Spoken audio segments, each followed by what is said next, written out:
Contohnya yang di Blok M tuh Oak Tree Hotel, itu ada 14 kamar seperti itu.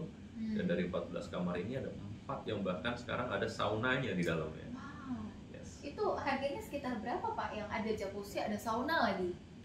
Kalau menurut Pak Gavin, luck sama kerja keras lebih mana yang mensupport untuk bisnis? Wah.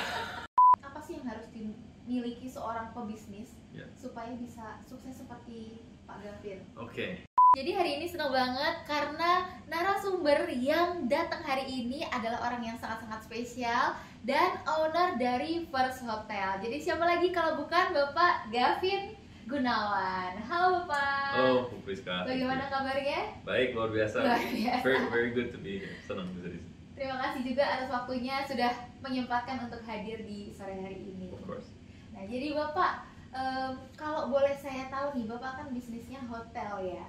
Nah, dari sekian banyak bisnis yang ada di dunia ini, ada makanan, resto, klinik, atau apapun itu, kenapa bisnisnya hotel? Oke, kebetulan properti yang kita develop, properti kita saat ini posisinya cocoknya jadi hotel. Oh, oke.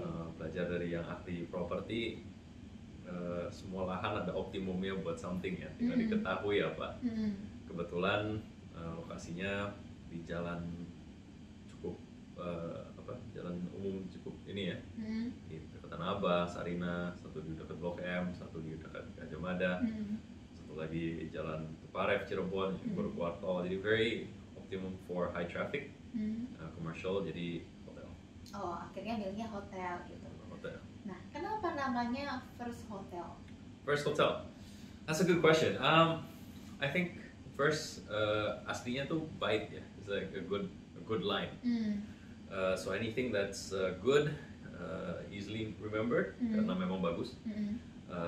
Ya kita pilih with that. Kenapa juga? Karena it's a business hotel, bukan resort, belum mengarah ke resort. Jadi straightforward, beautiful, simple, jadi mudah diingat. Berarti karena mudah diingatnya ya. Yes, right. Oke. Nah, kalau boleh tahu nih Pak, untuk bisnis First Hotel sendiri itu bisnis sendiri punya Bapak atau ada partnership dengan yang lainnya juga? Oke, mostly kita own and operate sendiri. Jadi ada beberapa partner, of course. Kita pernah masih kerjasama sama partner Jepang. Secara ownership kita sendiri. Sendiri. Masih sendiri, ya. Majority. Oke, nah saya punya pertanyaan nih Pak. Kalau biasanya kan ada untuk operation hotel ya, Yes. yang bisnisnya di bidang sana. Nah, kalau Bapak kan hotelnya itu benar-benar semuanya sendiri. Kenapa tidak menggunakan berpartner dengan operation hotel tersebut? Okay. Kenapa semuanya kayaknya dikelola sendiri? Yes. Oke, jadi kita di luar hotel ada beberapa badan bisnis sendiri. Kita ada konstruksi, ada lagi memasuki juga IT solutions, which nanti mungkin kita bisa bahas sedikit. Jadi kita melihat ini lebih sebagai opportunity untuk satu belajar industri itu sendiri, dan karena juga jadi lebih fleksibel. Tentu kalau dengan operator lain yang lebih ini, satu mahal, kedua nggak fleksibel ya, udah mahal nggak fleksibel lagi. Jadi karena juga tempatnya sendiri, of course cepat beradaptasi, terutama sejak COVID kesini. 4 tahun terakhir sangat-sangat kelihatan mudahnya untuk bahkan sampai keputusan yang cukup major seperti renovasi kamar. Sehingga saya bisa share salah satu contohnya, kita did a press release di akhir mungkin setahun 2 tahun lalu tentang istilah staycation, pas masih baru trending ya istilah staycation. Jadi dengan opportunity itu kita dua press release, exclusive press release sama yang warnanya biru. Nggak tahu boleh mention atau enggak? Boleh. Oke, Traveloka. Oke. Ya, kalau kita bukan grup besar ya, tapi dengan momentum itu kita bisa renovate beberapa kamar menjadi ada jacuzzinya. Jadi bukan jacuzzinya di share sebagai public facility antar tamu hotel, tapi private di dalam kamarnya. Nah, enak itu tadi juga perusahaan kontraktor punya sendiri, you can quickly do it sendiri, dan terbukti itu yang menjadi sesuatu tamu sangat sangat incar ya. Dan untuk bintang 3 saat itu pun kebayang bintang 3 ya, kamarnya ada yang 1,5 juta pun ya, ada waiting list 3 bulan. Iya, jadi penuh banget ya. Lumayan ya. Itu lumayan. Berapa di hotel itu? Nah, awalnya tuh cuma 1 kita tes. Lalu itu berjalan baik, kita bikin jadi 4. Yang ada jacuzzinya. Yang ada jacuzzinya. Okay. Wah, terus lumayan terus, very high in demand. Nah, kemudian di partner-partner yang lain pun, di unit lainnya pun ngeliat, Om Tante juga boleh dong unitnya dibikinin, Vin. Nah, jadi kita bikinin juga. Di situ berjalan juga well. Nah, sampai titik sini udah lebih ngerti marketnya seperti itu. Kemudian kita juga bikin lagi, sekarang semua ada. Jadi satu unit at least ada 10-12 sun kamar lebih. Nah, contohnya yang di blok M tuh Oak Tree Hotel, itu ada 14 kamar seperti itu. Dan dari 14 kamar ini ada 4 yang bahkan sekarang ada saunanya di dalamnya. Itu harganya sekitar berapa Pak yang ada jacuzzi, ada sauna lagi? Yes, jadi bahkan untuk bintang 5 kita bayangin kan at least 2,5 juta, 3 juta ya. 3 juta. And actually ya, it's nice with all the amenities of segala, tapi it's just a room. That's maybe the cheapest room kalau paling murah. Sedangkan untuk ini konteks kamarnya udah sama breakfast, udah ada sauna di dalam kamar private, 2 area shower yang walk-in, jacuzzinya luas banget, mungkin setengahnya. 1,5 berarti? Setengahnya ruangan ini. Oh, setengahnya ruangan ini? Setengahnya unit ini mungkin luasnya. Oh, oke. 1,5 juta, 1,6 mungkin. Dan itu kayak kemarin mau weekend habis terus. Setengahnya itu sampai sana berarti? Mungkin kayak 40 sekian meter persegi. Oh, 40. Iya. It's really good value. It's not. Sampai ngantri ya? Yes. Sampai orang ya, jadi kalau misalnya Google cari jacuzzi hotel Jakarta, keluarnya ya konten-kontennya itu bakal banyak sekali yang kalau nggak di First Life Gajah Mada, di First Lux Wahid Hashim, First Cirebon pun sekarang juga udah ada. Bahkan itu kamarnya gede banget, sampai mungkin total ya hampir 50 meter persegi, 2 kamar di connecting, bagus juga. Ada berapa First Hotel di Indonesia ini? 4. Oh, 4. 3 namanya First, 1 yang Oak Tree. Oh, oke. Oak Tree Jakarta gitu bukan. Oh, oke. Nah, berarti ini mulai bisnis hotel dari tahun 2017-an, I would say. 2017. Berarti sudah sekitar 8 tahun ya? 8 tahun. Serasanya sih buat saya, serasanya baru 5 tahun kali, karena kepotong COVID. Oh iya. Jadi semua hotel. Semua hotel, yes. Oh, iya. Ngomong-ngomong itu, itu juga enaknya, and I think one of the many advantage ya, karena kelola sendiri. Itu bisa dibilang survival mode ya untuk semua orang. Waktu yang mungkin not so good for pariwisata ya. Jadi kita salah satu yang pertama di Jakarta yang bikin karantina mandiri. Bukan untuk yang positif, tapi kita ngambil market yang misalnya hotelnya buat tempat karantina. Yes, dulu banget. Jadi banyak sih Pak. Nah, udahan jadi banyak. Yang salah satu pertamanya kita. Gitu. Kekhawatirannya very simple awalnya. Kita mau taruh buat suster, mbak sendiri, suster saya juga baru punya anak.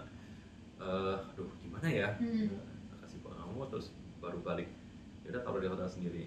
Jadi sama teman-teman ngobrol nanti ini gimana. Lalu rupanya banyak yang dengan kita taruh di hotel sendiri jadi nitip. So it's very organic. Kemudian jadi sampai lumayan oke lah, lumayan oke. Sampai masuk ke TV dulu, hotel jadi tempat karantina. Yes. Iya. Seperti itu. Tentu kalau ada yang misalnya gimana ya kita lakukan sesuai prosedur saat itu. But overall it was very good decision I would think saat itu ya. Gitu. Okay. Nah, apa yang unik dari First Hotel ini sendiri selain ada jacuzzinya? Oke. Kenapa di antara bintang 3 yang lain First Hotel ini paling unik menurut Bapak? Oke. Meskipun terutama ya tadi kelanjutannya 3 tahun terakhir ya, dengan adanya Trans-staycation ini kita lihat bahwa market entah gimana tren pun berbeda-beda. Kita jadi bisa apa ya, ngambil market ini dengan cara membuat produk. Produknya hotel kan ya pelayanan dan kamar ya. We have yang unik tentang First, we have a wide variety of tipe kamar. Jadi tipe kamar ada yang of course misalnya superior, straightforward room, sampai yang tadi ada sauna, ada jacuzzi, dan sekarang kita bahkan lagi bikin di Cirebon itu loft room. Jadi kayak loft, ada mezanin, jadi muat 4 orang misalnya. Lagi traveling, ibu anak sedikit marketingnya, sedikit promosi ya, nanti pas libur anak sekolah di sana bisa satu ruangan, nggak harus lagi sempit-sempitan di satu ranjang atau bahkan kamar twin pun ya sempit ya, gitu, 2 anak misalnya. Jadi itu semua muat satu ruangan, ngawasin juga bisa. So I think yang paling unik tentang kami itu, kami belum tahu ada hotel butik atau chain lain yang memiliki tipe kamar se-interesting dan se-variatif kita. Saya belum nemu. Jadi kuncinya juga yang interesting tentang kita, oleh maka dari itu inovasi. Susah-susah gampang ya, nerka arah trend market kemana. Yang pasti so far kita merasa cukup oke with ngebaca market kemana, makanya dengan bikin loft room ini, dan ada beberapa kejutan lagi mulai juga, saya lagi bikin lagi beberapa kamar, kita lagi mau renov di Blok M. Dan ini Cirebon masih berjalan. Nah, tadi kan Pak Gavin mention kamarnya ukurannya beda-beda ya. Kalau biasanya nih untuk keluarga gitu, mereka lebih memilih kamar yang ukurannya besar kebanyakan untuk semua keluarga bisa di situ, atau biasanya orang tuh apa lebih memilih pesan 2 kamar biar orang tuanya itu bisa sendiri gitu, anaknya bisa sendiri, biar berasa liburannya. Ya, of course naturally ini baru kejadian sih kemarin, kamar loft ini baru jadi mungkin sebulan 2 bulan ya, Lebaran kemarin. Jadi minggu lalu ada tim tanya gitu, dia book 2 kamar lalu datang ngeliat ada kamar loft ini buat semacam hampir family room lah ya, terus pindah gitu. Dia akhirnya bisa nggak saya merge, ya of course the best service, so they dan definitely dari situ kita ngeliat it's the right way to go ya, kalau sama grup teman atau rame-rame juga gitu, toh toiletnya terpisah ya, ketutup ya, seperti itu. Oke. Terus untuk pemasarannya sendiri nih Pak, selain lewat aplikasi gitu, biasanya kegiatan apa sih yang menjadi ciri khas dari First Hotel sendiri gitu? Karena kan kalau tadi kan saya juga sempat sharing sama yang punya hotel lainnya ya, itu kan di situ ada untuk kegiatan merangkai bunga, gitu kan, terus lebih mengembangkan ada klinik, gitu. Nah kalau di First Hotel ini apa gitu? Oke, jadi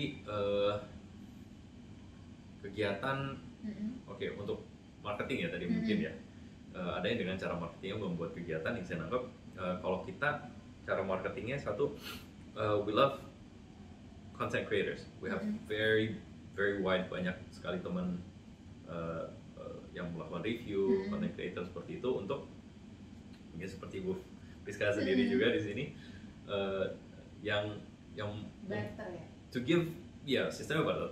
Tapi utama yang kita highlight adalah kita minta an honest feel dari mereka, dan bagaimana mereka mengcapture pengalaman kamar itu sendiri sebagaimana intended. Kenapa? Di kamarnya bisa lama, acara paling 1-2 jam, right? Kecuali kita karena memang bukan bintang 5, 4 yang kolam renang dan mungkin bisa banyak ya seperti itu.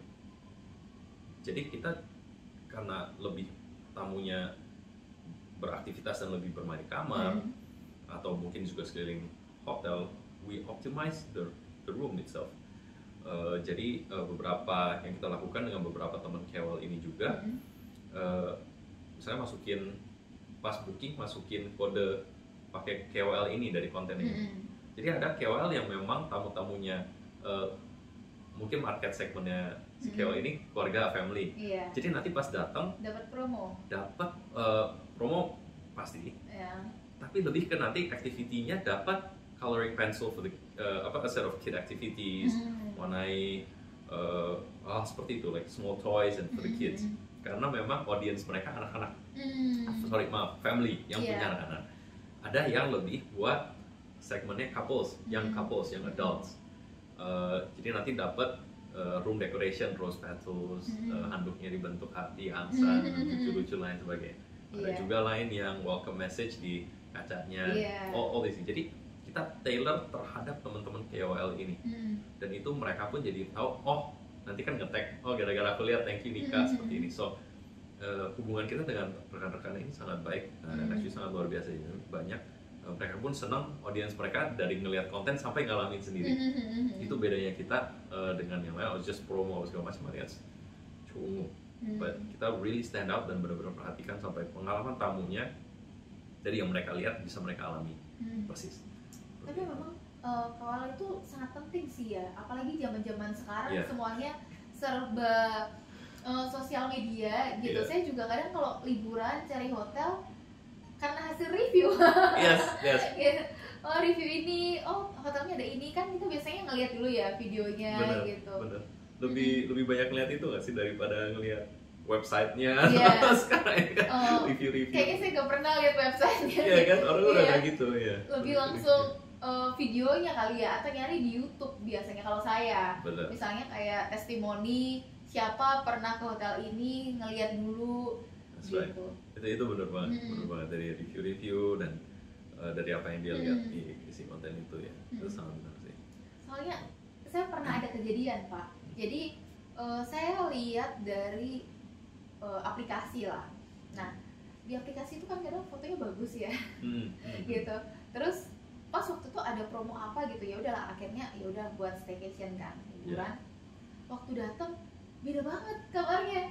Itu lebih bagus dong. Ya. Asli. Sangat menakjubkan gitu. Kenapa jadi begini gitu kan? Wah, gitu. Makanya dari situ saya kalau mau liburan selalu harus ngelihat videonya dulu gitu. Jangan sampai, maksudnya kan video lebih accurate lah ya. Iya gitu. Kan bukan masalah ini nih, bukan masalah udah bayarnya sih. Masalahnya kan kita udah lagi berniat nih mau libur gitu kan. Udah happy datang sana, lo kok beda gitu. Benar, that's very true. Saya ingat banget poinnya Kak Bu Priska tadi benar itu. Beberapa teman kita sempat kasih input juga, videonya pelan-pelan, jangan terlalu. Memang energinya ada gitu, fast-nya bit slower, sedikit seperti itu sih. Tapi itu benar banget. Utamanya dari dari check-in, pengalaman nginepnya, untuk facilities, amenities memang harus sebagaimana yang di video juga ya. Gitu. Dan nah itu mungkin ke poin yang saya bisa share berikutnya sih. Kalau punya bisnis sendiri, ini bisnis lah ya, mungkin nggak perhotelan. One of the hardest part in any business itu cari tim yang tepat, cari orang yang tepat sih. Always, right? Anything. You're in tech, your product development, ini marketing pun sama, anything. Gimana cara mencari orang yang tepat? Wah, kayaknya itu perjalanan yang harus dicoba sendiri ya? Harus dicoba sendiri ya. Karena saya percaya orang si A cocok sama bosnya si B. Bukan B-nya bagus atau jelek, cuma mungkin si A juga pernah ngalamin C. Bukan yang gimana-gimana, tapi pas emang gak cocok aja, gak klop aja. Doesn't mean C, doesn't mean B is better, C is worse. Gak mesti gitu. Jadi sinergi lah gitu. Pasti sinergi. It's a great word. Itu pas banget sih, emang harus klop ya. Kalau nggak klop susah. Benar. Nah, kalau dari Bapak sendiri kan berpartner ya. Apa 3 hal aja, 3 hal yang paling dilihat dari partnernya Bapak waktu memilih oke, dia partner yang cocok nih untuk saya? Ya, ini itu kalau udah best itu mungkin di partner ya, kayak milih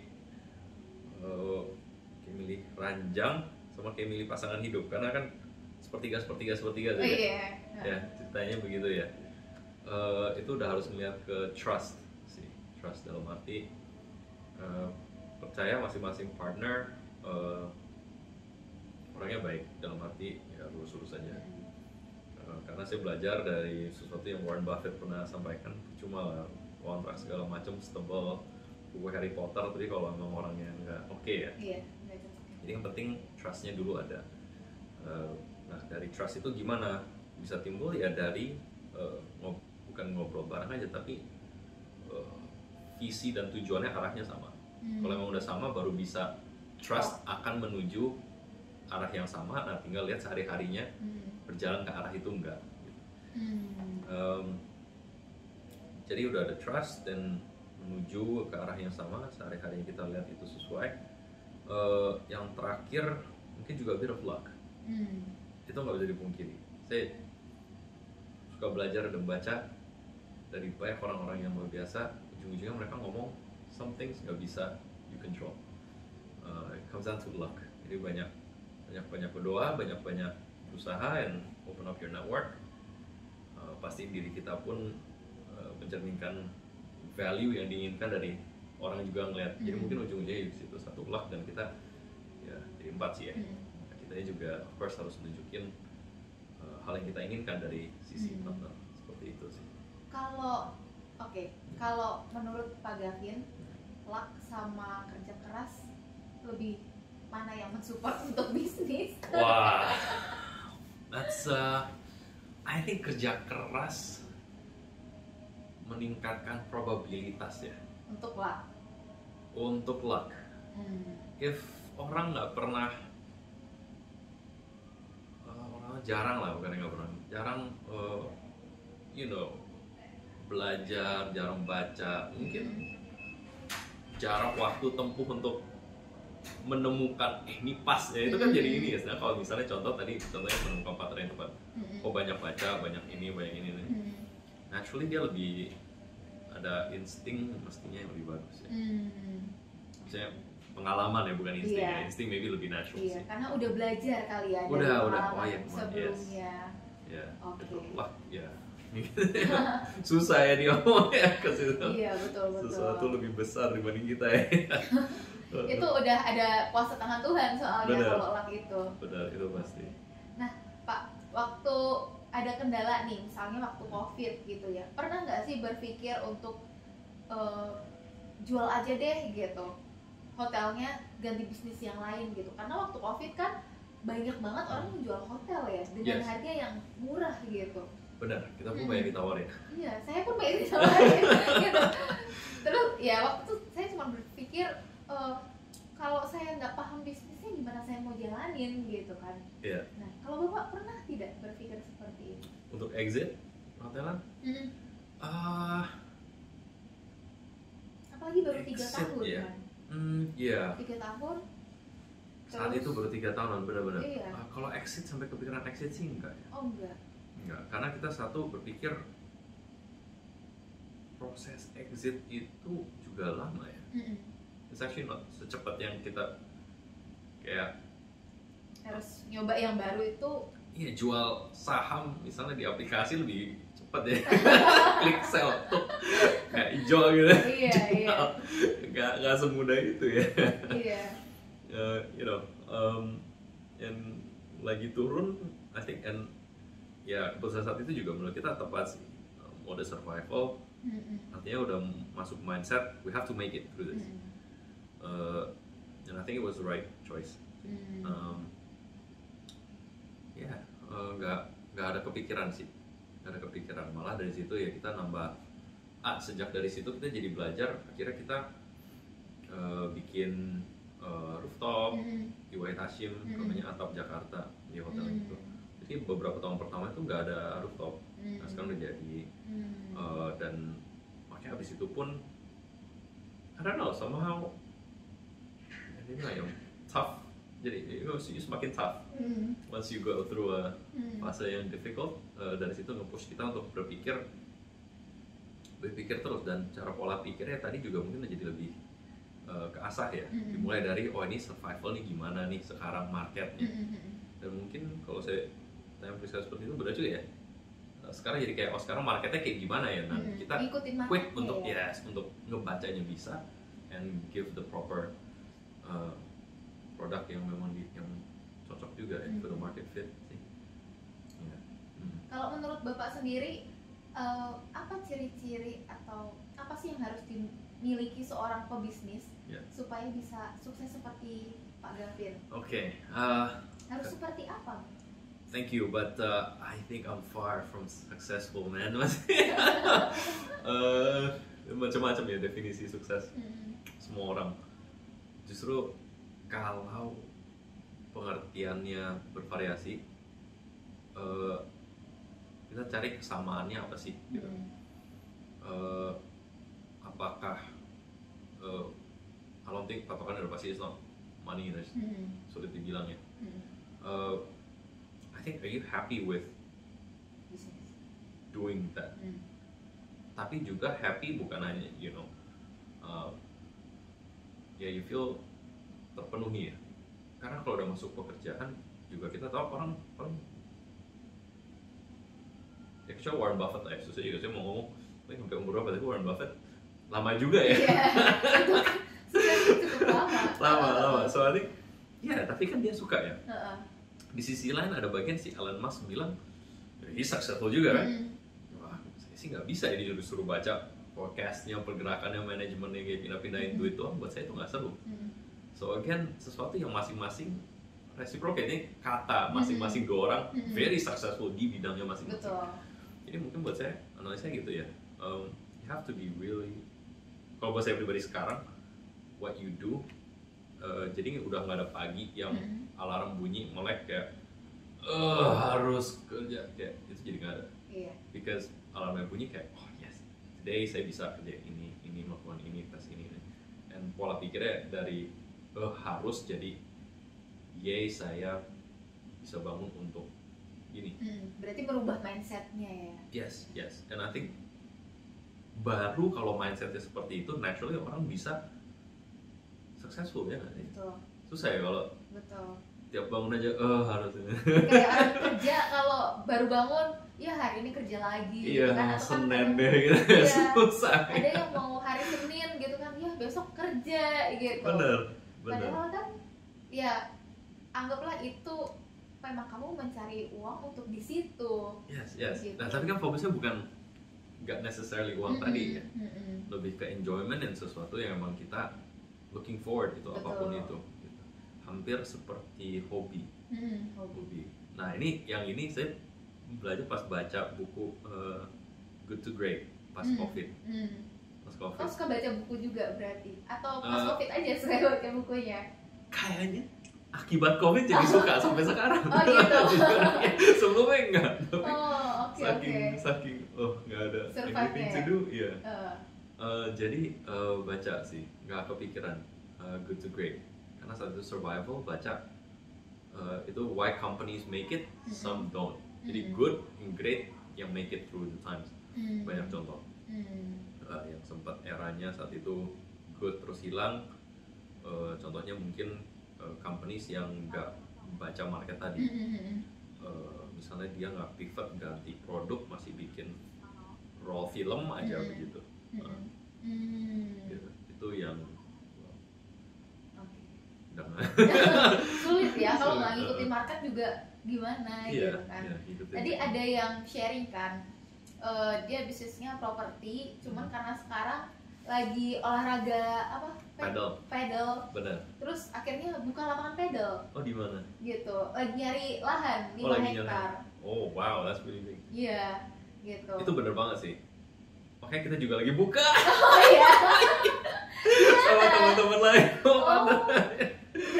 Berapa hektar? Nggak sampai hektaran sih. Sebenarnya kan pedal ya nggak segede tenis ya mungkin. Bisa sampai kayak 1,5-2 lapangan pedal di satu area lapangan tenis. Jadi di Joglo. gitu. Jadi dekat Joglo sini itu juga. Kembangan ya? Benar, Kembangan. Okay. Serangseng Kembangan. Jadi Iya, kita teman-teman di barat satu kompleks, bro mau nggak? Nah kebetulan dia tahu saya main tenis dari SD. Awalnya jadi buat lapangan tenis doang, 2 sekian, udah berdua aja lah ini. Oh memang ada di Joglo udah ada lapangan tenisnya? Lahan kosong. Nah terus diajak, ya udahlah, gitu teman juga berdua doang, oke, buat passion project kan, passion.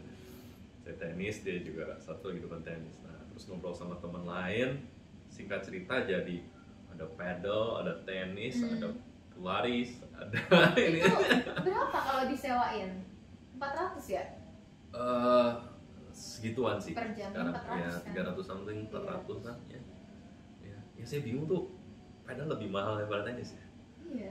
Kenapa menurut Bapak? I don't know. Apa karena artis-artis sekarang main pedal? Jadinya lagi hype terus mahal? Kalau mahalnya price-nya I think karena saat itu. Karena kan kalau nyewa lapangan bulu tangkis saja tidak semahal itu.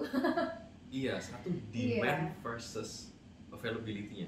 Udah 2 tahun terakhir tuh kan paling cuma orang tahu pedal pro Kemang ya. Yang ada. Saya pertama kali main pedal juga diajak jadi ke sana karena dapat lapangannya. Gitu. Ada temen is part of the ini. Jadi main di sana. Tapi sekarang wah kemana-mana, pulang dari Tanah Abang ke sini turun jembatan sekarang udah ada easy pedal. Oh iya, udah banyak ya. Udah banyak barat ya. Jadi semuanya juga lagi bikin. So kalau udah banyak banget, I hope it's a good thing ya. Karena sempat sebagai pemain tenis tanya teman-teman tenis lainnya, jangan sampai kayak tren sepeda pas COVID is a trend. Jadi ya buat naik Brompton cepetnya beli gitu kan. Terus now nggak ada. Klub sepeda nggak ada, jadi klub running.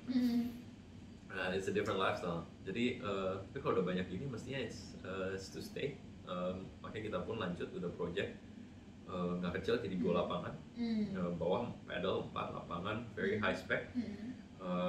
Banyak problem di maybe problem mungkin nggak ya, tergantung. Banyak pedal sekarang tuh sebelahnya mestinya kan the original sport orang bisa lari ke kiri kanan ngejar ya, mungkin bisa pernah lihat. Nah sekarang tuh ditutup, jadi kayak dia pikir apa iya bisa ke sini, jadi langsung ya udah tembok aja gitu, you cannot kejar.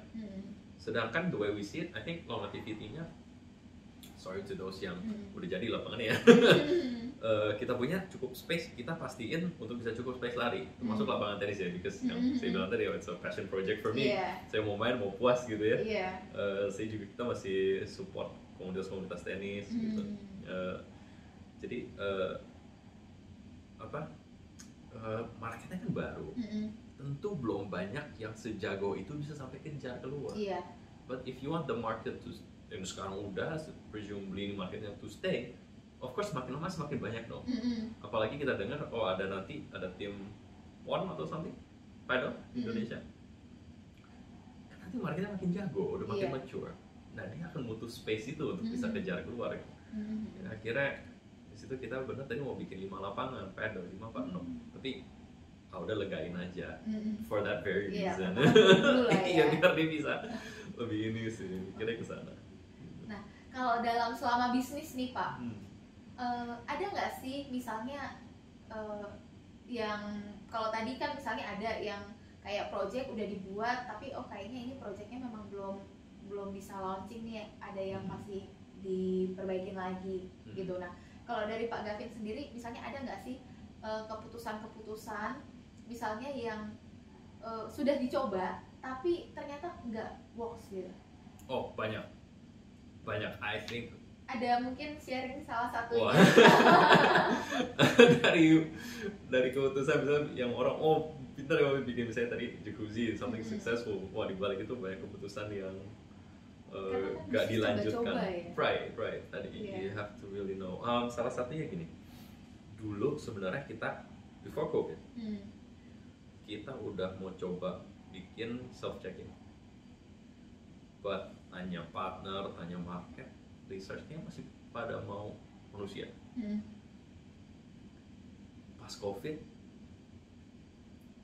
saya sampaikan ke tim, kayaknya habis COVID itu, lu mah cuma mau mikir begitu karena takut COVID, saya untuk tujuan COVID gitu. Saya bilang enggak, kedepannya bakal begini, kedepannya bakal automated semua gitu. Yang pertamanya kita udah lihat apa sih, gerbang tol. Iya. Right? Iya, sekarang udah nggak ada lagi. Udah nggak ada. Iya. Gitu. Jadi kemudian sure enough 2 tahun atau 3 tahun terakhir McDonald. Iya. Jadi Iya, kios. betul. Parkiran udah sekian lamanya, sekarang juga udah nggak ada lagi. Yes.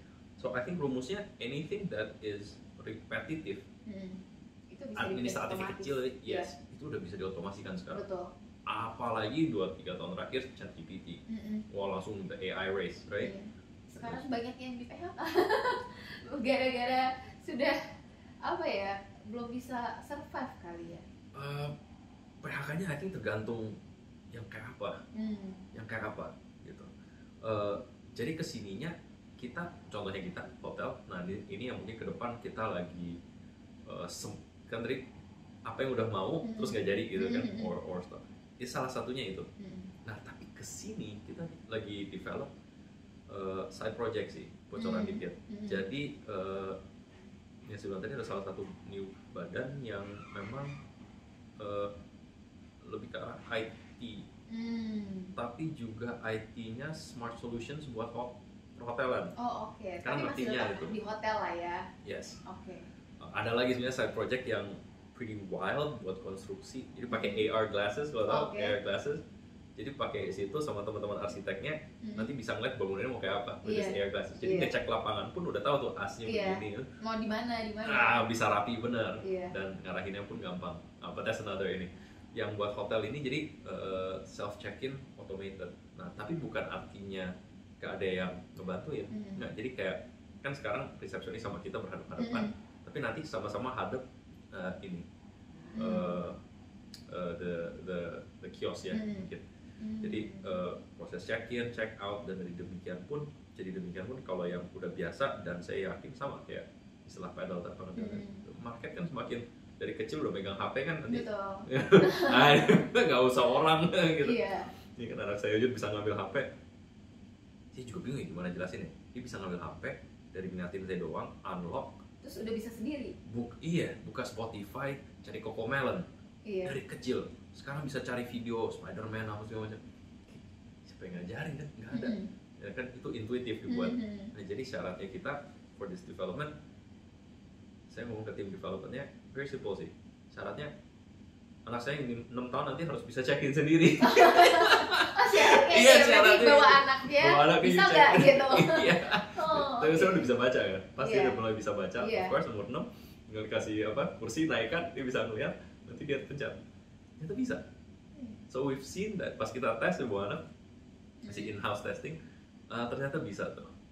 Dia in-house, dia bang, jadi ini masukin kode booking apa? Oh ini, means dia udah tahu caranya. Iya, nanti keluar kunci, dia ambil gitu, ini kunci kamarnya ya. So I think it's something yang kita saat itu belum, but sekarang udah. Dan actually dulu kalau nggak salah lesson ini ya General Motors juga pernah bikin EV kalau nggak salah, tapi terlalu dulu.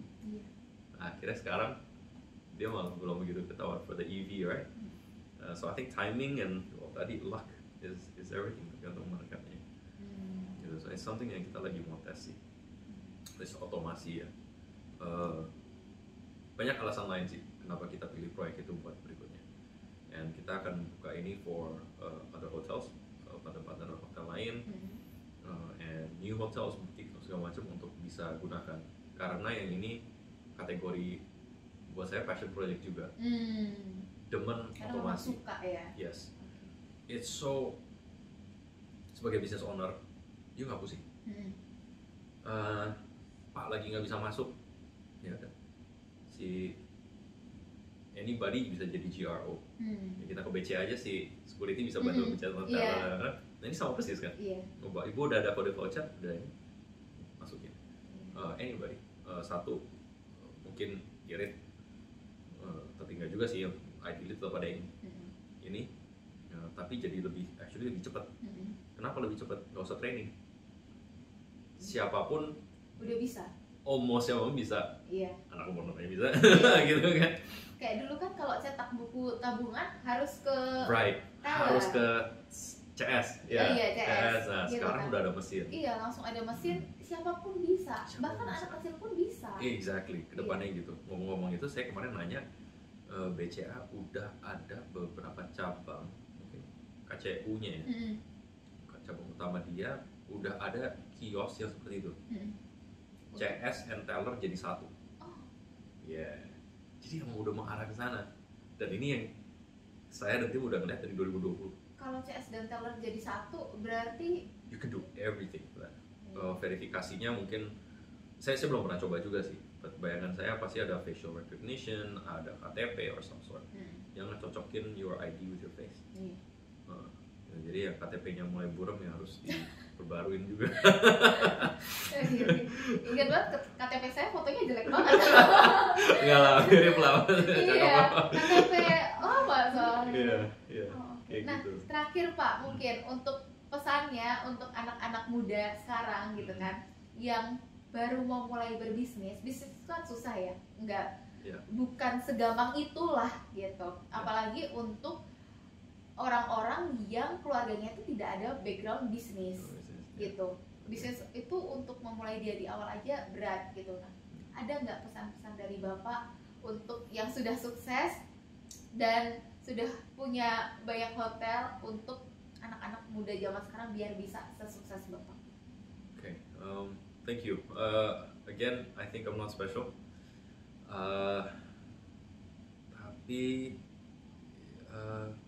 Tapi sih, bukan tapi. Harus jangan banyak mikir. That's my biggest tip. Karena saya ngalamin ini sendiri sih. Aduh, benar nggak ya? Jadi takut ya. Just do it. Yeah, you try to plan A sampai Z, coba dipikirin segala macam. Thinking someday ini plan udah matang, udah sempurna. Nah, it's not like that. Business is not like that. Just prepare the minimum. How much you gonna spend modal, berapa waktu, berapa effort, berapa komitmen pun juga you commit to yourself. Misalnya oke, gue alokasiin baru startup, gue ada waktu, gue bakal full commit misalnya anything, ataupun cuma sama partner oke, lu tugas ini sekian jam, apapun itu, just do it. Karena there is no such thing as the perfect plan. Bahkan itu 90% ada perubahan. Startup, yes. 99% kalau perubahan. Tapi ya tadi sama-sama itu 90% startup killer yang gak pernah mulai. You never start up. Mencet tombol, mesinnya nyala aja gak pernah. Karena dia pikir gue harus nanti di jalan begini, udah you will never know. I guess that's why the factor luck tadi ada ya. Terus ya udah ini di jalannya gitu. Oke. Tapi pas ininya itu sih. Baik. Terima kasih banyak Bapak atas waktunya. Thank you. Ini sangat-sangat bersyukur Bapak sudah mau sharing. Thank you. Dan pastinya ada banyak hal yang bisa dipelajari sama pendengar kita. Amin, semoga demikian. Thank you, Priska. Very good to be here.